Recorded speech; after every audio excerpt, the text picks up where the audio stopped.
Avec l'éditorialiste Mamadou Diouf, nous allons parler de la nouvelle victoire stratégique des Fracas et de leurs alliés russes à Béloko. Nous sommes en Centrafrique. Mamadou Diouf, bonjour. Bonsoir. Vous allez bien? Très bien. L'armée centrafricaine a repris jeudi la ville de Béloko, frontalière avec le Cameroun, des mains des rebelles de la coalition des patriotes pour le changement. Mamadou, pourquoi cette route est aussi importantissime pour la Centrafrique? La route est importante parce que, comme le nom du pays l'indique, le pays se trouve au centre. La Centrafrique n'a pas d'accès sur un certain nombre de voies pour son approvisionnement. Donc sa relation avec le Cameroun en particulier est extrêmement importante pour tout ce qui est produit qui n'est pas d'origine centrafricaine. Et quand vous regardez à la frontière, avant ces offensives, par exemple, il y avait 1600 camions qui étaient garés, qui ne pouvaient pas aller parce que les conditions de sécurité n'étaient pas réunies, puisque certaines des villes qu'il fallait traverser étaient entre les mains des rebelles. Et parmi ces camions, il y a même 500 camions qui appartiennent aux organisations humanitaires, alors que tout le monde sait qu'à cause de la guerre, en plus des déplacés qui étaient déjà là, il y a eu 60 000 déplacés en plus à partir des offensives qui ont précédé l'élection présidentielle. Donc la voie est une voie importante pour l'approvisionnement de Bangui et de façon très stratégique, les rebelles du CPC ont voulu asphyxier Bangui à défaut de pouvoir prendre la ville sur le plan militaire. Les Fracas ont été aidés par la MINUSCA et puis les forces russes. Oui, puisque la MINUSCA en veut actuellement à cette coalition, puisque juste avant les élections, Mankeur Ndiaye, qui est le responsable des Nations Unies au niveau du pays, avait tout fait pour parler à ces gens pour qu'ils aillent aux élections, qu'on laisse les élections se dérouler normalement, mais rien n'a été fait. De sorte qu'actuellement, la MINUSCA se met plutôt, j'allais dire, en position de combat, puisque Mankeur demande même 3000 hommes supplémentaires, et certainement, avec ce qui s'est passé au moment des élections, ils auront tendance à être plus du côté de l'État centrafricain pour en finir avec cette rébellion, au lieu de lancer une position où on était là pour une force d'interposition. On les voit de plus en plus aller, en quelque sorte, au front par rapport aux rebelles du CPC. Le Premier ministre Firmin Grébada s'est félicité de la reprise de cette ville. Est-ce que c'est le début de la reprise d'autres villes en Centrafrique? En fait, depuis pratiquement une semaine, il y a plusieurs villes qui ont été reprises. Boire a été reprise il y a 48 heures. Il y a Boali qui a été repris. Il y a Bossambélé, etc. Mais il faut le dire, il n'y a pas eu véritablement de grands combats. Même au niveau de Béloko, dont on parle, les forces rebelles se sont retirées. Ils avaient fait plus ou moins la même chose à Boire. C'est un peu à 10 km de Bambari. Là, il y a eu quand même des combats, puisqu'il y a l'UPC, un parmi les groupes armés qui constituent la coalition, qui a une de ces bases là-bas, qui a perdu cette base. De sorte que même dans ce... Je ne sais pas s'il faut parler de recul ou de repli, parce qu'on ne sait pas trop qu'est-ce que le CPC prépare. Ce qui est sûr, les FACA sont en train de gagner du terrain avec les alliés russes et les alliés rwandais, mais pour le moment, sur le terrain, on n'a pas d'effet véritablement la coalition patriotique CPC. Et c'est là qu'il faut se poser des questions, parce que généralement, comme pour cette dernière ville, ils se sont retirés, il n'y a pas eu de combat, les gens sont venus occuper un espace que eux ils ont libéré pratiquement une douzaine d'heures avant qu'ils n'arrivent sur place. Comment cette coalition est formée de CPC? En fait, la coalition a été formée au départ de 6 mouvements rebelles qui disaient à l'époque qu'il ne fallait pas organiser les élections parce que les conditions ne sont pas réunies. Donc au départ, on pensait plus à une structure qui était là pour que les élections soient reportées. N'ayant pas réussi, ils ont commencé à menacer, à donner un ultimatum, et finalement, on a vu ce qui s'est passé. Ils ont commencé à prendre certaines de ces villes, puisqu'ils avaient déjà pratiquement 75% du territoire centrafricain entre leurs mains, mais ils ont commencé à aller prendre d'autres villes, ce qui a largement perturbé les élections. 2 autres les ont rejoints parce qu'ils faisaient finalement 8. Et il y a le général Bouzizier qui est accusé d'être un peu la personne qui se trouve derrière. Il a semblé confirmer à un certain moment quand le CPC était en puissance, si on peut le dire ainsi. Mais depuis quelque temps, il y a son parti, le KNK, qui commence à démentir en disant non, il n'a rien à voir avec, alors qu'il a tenu un discours où il montrait clairement qu'il était plutôt du côté du CPC. Et si les fracas sont aidés par les Rwandais, par les Russes et autres, Mamadou, il faut dire que l'armée centrafricaine aussi a des limites. Oui, elle a des limites, c'est indiscutable. Même si une certaine partie de ces villes, le CPC a pris ces villes des mains de l'armée centrafricaine. À Boire, tout comme dans d'autres villes, à Bambari, quand il y a eu des combats, les FACA sont allés se réfugier dans les camps de la MINUSCA. Et ça avait un peu dérangé parce que, bon, c'était vraiment pas ça qu'on attendait. Les gens attendaient des combats et autres, mais il ne faut pas qu'on se trompe. L'armée centrafricaine, en réalité, n'existe plus depuis la guerre civile. C'est une armée qui est en reconstruction, qui est là, qu'on n'a pas terminée. Cette reconstruction n'a pas été terminée. Et elle est là à devoir faire face à des rebelles qui, eux, depuis 8 ans, sont sur le terrain, occupent un espace, gèrent un espace, ce qui fait que l'armée centrafricaine seule a du mal à tenir tête à ces rebelles. Et c'est pourquoi le soutien russe, le soutien rwandais a été déterminant dans ces victoires. Contre quoi ces soutiens? C'est-à-dire russe, rwandais et MINUSCA et autres? Ben, la MINUSCA, il n'y aura pas grand-chose, puisque la MINUSCA, c'est les Nations Unies. C'est une zone en conflit, comme d'habitude. Quand les gens ne parviennent pas à s'entendre, les Nations Unies envoient une force d'intervention, comme on l'appelle de façon générale, avec les casques bleus. Donc, il n'y a pas un échange en tant que tel entre la Centrafrique et la MINUSCA, sauf que eux, ils veulent toujours qu'on retourne à l'ordre constitutionnel. Généralement, ils sont pour l'organisation des élections, etc.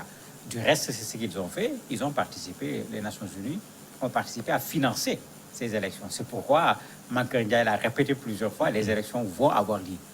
Il n'était pas question de reporter après avoir investi autant pour pouvoir organiser les élections. Pour les Russes, il ne faut pas oublier que c'est des gens qui sont en train aujourd'hui de vouloir reconquérir l'espace africain, pas seulement la Centrafrique. Et on a vu comment la Russie est venue en force en termes d'armement, mais en termes de mercenaires également qui sont sur le terrain, même si la Russie refuse de le reconnaître officiellement. Wagner est sur le terrain. Les Russes ont envoyé du matériel militaire. Il y a peut-être 1-2 mois, ils avaient demandé l'autorisation de pouvoir survoler le territoire centrafricain, de pouvoir décoller à partir des structures aéroportuaires existantes. Mais tout ça parce que eux, la Centrafrique les intéresse en tant que pays à partir duquel ils ont le Cameroun, le Tchad, etc. Puisqu'il y a la position stratégique, ils se trouvent carrément au niveau du centre. Mais ça participe également à une politique des Russes qui ont tendance à vouloir tout simplement revenir sur le continent africain de façon générale. Avec le Rwanda, il y a le leadership du président Kagame qui est là. Il est en train de vouloir être le leader, pas seulement dans sa zone, mais un peu sur le continent africain. On l'a vu avec sa présidence de l'Union africaine. Je ne crois pas que véritablement il attend quelque chose en retour en termes de minerais, de production du sous-sol, comme c'est le cas avec les Russes, parce qu'on les a vus installer leur base dans des zones qui sont particulièrement riches. Des victoires qui vont faire asseoir confortablement le président élu Faustin Archange Touadéra. Ben, c'est trop tôt pour le dire parce que j'ai dit tout à l'heure que sur plusieurs villes, il n'y a pas eu de combat. Oui. Donc, on est plus en présence d'une coalition qui se retire que d'une coalition qui a été défaite. Est-ce que les gens se retirent pour aller se préparer pour venir attaquer? Donc, un repli stratégique, non pas une défaite. Ou bien est-ce qu'ils se rendent compte que, mais attendez, avec l'apport des Russes, avec l'apport du Rwanda, avec la MINUSCA qui devient de plus en plus agressive, cette fois, au lieu d'être là à regarder comme un arbitre ce qui se passe sur le terrain centrafricain, est-ce qu'ils se rendent compte qu'aujourd'hui, ils ne peuvent pas faire face? Il faut qu'ils aillent se préparer davantage pour pouvoir faire face. Pour le moment, on ne sait pas. Mais une chose est claire, le pouvoir centrafricain est en train de récupérer une partie du territoire qui avait été occupé par la coalition. Sur ce plan-là, c'est clair, le ministre en parle, il donne même un bilan, mais il n'y a pas de source indépendante pour pouvoir comparer. Il dit que sur la semaine, pratiquement, il y a eu 44 morts au niveau des rebelles du CPC. Mamadou, est-ce qu'il faut écarter encore de nouvelles négociations entre le pouvoir et l'opposition en reprise centrafricaine? Non, quel que soit Alpha pour le moment, puisqu'une bonne partie du territoire est encore entre les mains des rebelles, il va falloir soit les combattre par les armes, soit discuter. Et même avec le combat par les armes, on finit également, généralement, par s'asseoir autour d'une table. Ce qui est sûr, c'est que la CAC, la communauté économique des États de l'Afrique centrale, eux, ils ont déjà commencé des démarches pour qu'il y ait des négociations avec la CPC en particulier. C'était en Angola. Mais il y a aujourd'hui des problèmes parce que des jeunes ont marché à Bangui pour dire qu'ils ne veulent plus de négociations. Puisqu'on est en train pratiquement de célébrer le 2e anniversaire des accords de Khartoum, qui étaient censés pouvoir ramener la paix. Ces accords également, tout comme les accords précédents, n'ont pas pu régler le problème. Donc, il va falloir très certainement négocier parce que la MINUSCA, généralement, ne va pas s'opposer à la négociation. Il y a plus de 12 000 hommes là-bas. À un certain moment, eux également ont envie d'en finir pour aller s'occuper d'autres choses.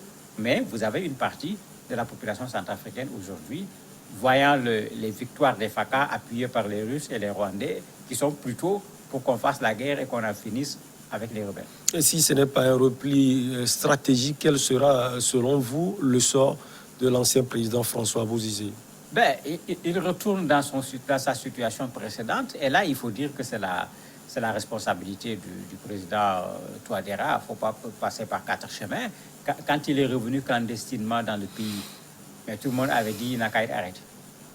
Puisque vous avez essayé d'arrêter quelqu'un, la personne a réussi à quitter votre territoire, vous avez lancé un mandat d'arrêt international.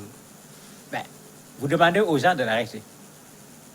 Il vient chez vous qui demandez aux autres de l'arrêter, vous le laissez, vous lui donnez même la possibilité d'aller déposer sa candidature, on a rejeté sa candidature, et c'est tout ce processus qui a abouti en partie à la situation dans laquelle on se trouve. De sorte qu'aujourd'hui, si le KNK, son parti, commence à dire non, il n'est pas impliqué au niveau de ce qui se passe avec la coalition CPC, mais c'est parce qu'ils se rendent compte que la coalition commence à être dans une position difficile. Mais pendant un temps, au contraire, ils étaient en train d'assumer ce qui se passe avec la coalition. D'ailleurs, Bozizé même était allé s'installer dans les zones où se trouvent les rebelles. Aujourd'hui, l'équation, c'est qu'il se trouve d'abord où? Certainement, il est en train de chercher une voie pour quitter la Centrafrique, parce que si l'offensive continue, s'il est dans les zones rebelles, il risque d'être arrêté et c'est clair qu'il va devoir payer, parce que même la MINUSMA l'avait menacé à l'approche des élections en lui disant que s'il tente de perturber les élections, il va être jugé. Donc certainement, il se cherche un pays d'accueil pour pouvoir retourner à son exil, puisque c'est de l'exil qu'il était venu pour participer à l'élection présidentielle. En réagissant ainsi dans le dossier François Bozizé, le président Faustin Archange Touadéra ne montre pas qu'il est un homme d'ouverture. Est-ce qu'on peut parler d'homme d'ouverture dans ces conditions? Parce que si vous regardez ce qui s'est passé, le président Touadéra a joué à fond la carte de la légalité par rapport à Bozizé. Quelqu'un qui est poursuivi, quelqu'un qui est sous sanction des Nations Unies, quand on te donne quand même la possibilité de constituer un dossier, d'organiser des meetings, de venir déposer ta candidature. Bon, je trouve qu'on t'a donné quand même suffisamment d'espace pour que tu réfléchisses pour voir qu'est-ce que tu vas faire et qu'est-ce que tu ne vas pas faire. Dans un premier temps, il a dit lui-même qu'il ne va rien faire, il accepte la décision. Sa candidature a été invalidée. Tout le monde avait dit, OK, il n'y aura pas de problème pour les élections. Mais rapidement, par la suite, on l'a vu changer carrément de position avec la création de la coalition, qu'on pense même qu'il est lui-même derrière. Et aujourd'hui, la conséquence, c'est qu'effectivement, le président Touadéra a une position un peu plus radicale par rapport à la position qu'il avait eue par rapport à l'ancien président Bozizé.